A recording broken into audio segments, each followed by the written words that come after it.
এই ভিডিওতে আমি শেয়ার করছি আমার ছোটোখাটো কিছু এক্সপিরিয়েন্স। বিয়ের আগে যখন ডিসাইড করেছিলাম যে আইবুড়ো ভাতের থালাগুলো আঁকবো, তার সাথে পিঁড়িটাও আঁকবো, আর আস্তে আস্তে একটা একটা করে জিনিস বাড়তে শুরু করলো। এইভাবে আমি যখন পুরো জিনিসটা কমপ্লিট করে নিয়েছিলাম, থালাবাটি, গ্লাস আর পিঁড়িগুলো আঁকা, তো কিছু স্মৃতির জন্য আমি ভেবেছিলাম যে পুরোটা একটা ভিডিও বা ফটো করে রেখে দেবো।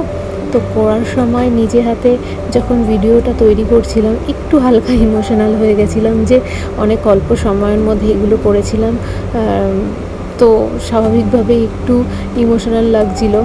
আর বিয়ের জিনিসপত্র বলে কথা, তাই জন্য একটু ইমোশনের ব্যাপার তো রয়েইছে।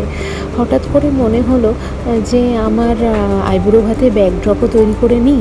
তো সেই সময় আমার কাছে একটা অ্যাভেলেবেল সাদা কাপড়ের ওপরে আমি ফেব্রিক দিয়ে কিছু আঁকাবুকি করে নিয়েছি। 1.5 দিন মতো সময় লেগেছিল। তো ঠিকমতো রেকর্ডও করা হয়নি খুব অল্প সময়ের মধ্যে। এবার বাকি ছিল সিঁড়ি আঁকা, মানে সিঁড়িতে আলপনা দেওয়া। তো এটা আমি প্রায় 1.5 দিনের মধ্যে কমপ্লিট করি। আর বিয়ের ঠিক 1 দিন আগে সমস্ত কিছু কমপ্লিট করে নিয়েছিলাম, যাতে সব কিছু প্ল্যান মাফিক হয়।